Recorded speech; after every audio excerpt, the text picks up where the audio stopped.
Assalamualaikum warahmatullahi wabarakatuh. Saya Revalina Fadila Putri. Saya Ananda Vina Putri.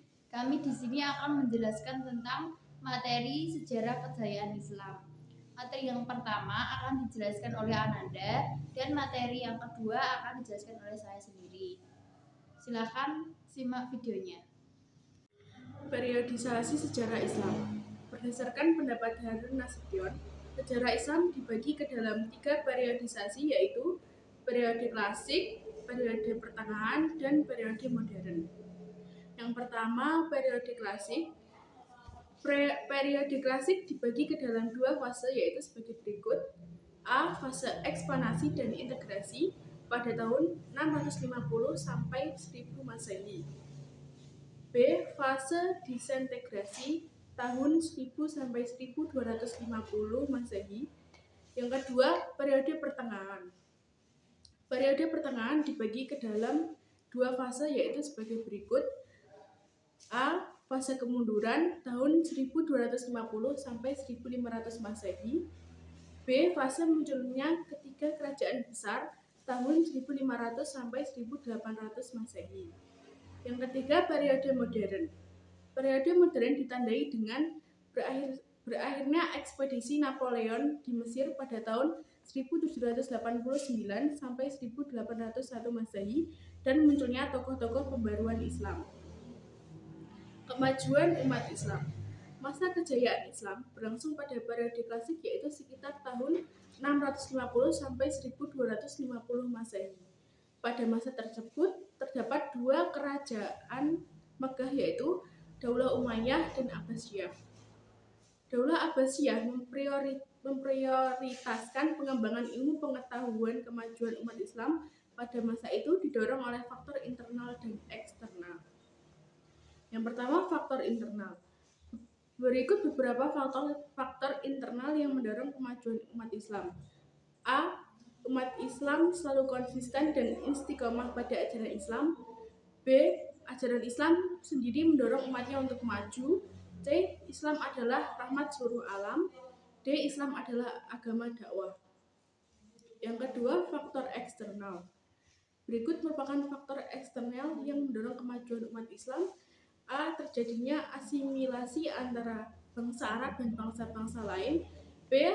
Rakyatnya usaha pencemaran kitab-kitab asing dalam perkembangan ilmu pengetahuan. Pada masa ini muncullah tokoh-tokoh Islam yang memiliki semangat berijtihad dan mengembangkan berbagai ilmu pengetahuan sebagai berikut. 1. Ilmu filsafat.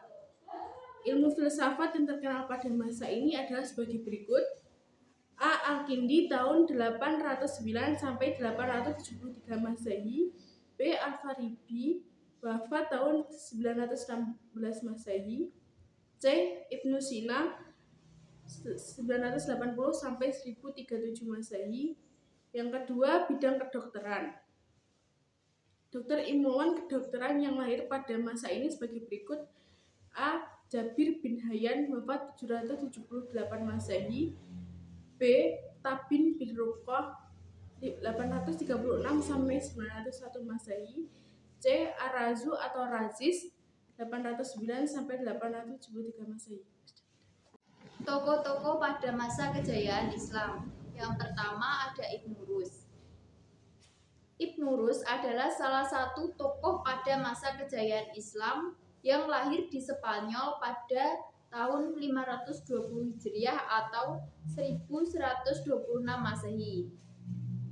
Dikenal dengan sebutan Averroes.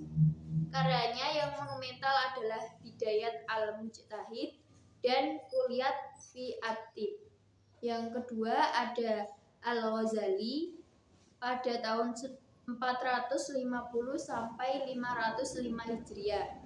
Lahir di kota Ghazala.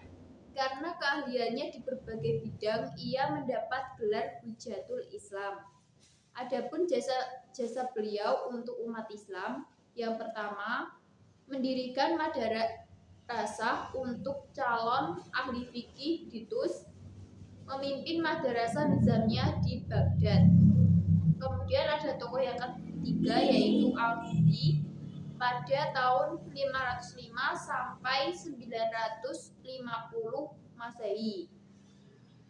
Al-Kindi adalah filsuf besar pertama Islam karena ia adalah orang Islam pertama yang mendalami ilmu filsafat. Karya Al-Kindi di bidang filsafat adalah Risalah fi Madkhal al-Mantiq di Istifa al-Hawfi. Kemudian ada tokoh yang keempat, Al-Farabi pada tahun 872 sampai 950 Masehi. Al-Farabi menekuni berbagai bidang ilmu pengetahuan, antara lain logika, musik, kemiliteran, metafisika, ilmu alam, teologi, dan astronomi.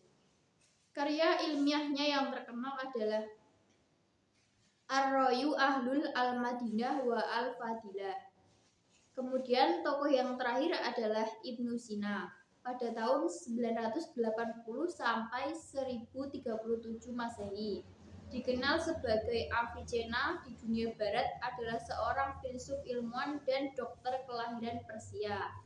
Karyanya yang terkenal adalah As-Sifa, kemudian ada Al-Hanun fit Tib dan Al-Isyarat wa At-Tanbibat. Sekian penjelasan dari kelompok kami tentang sejarah kejayaan Islam. Kurang lebihnya kami mohon maaf. Sekian dan terima kasih. Wassalamualaikum warahmatullahi wabarakatuh.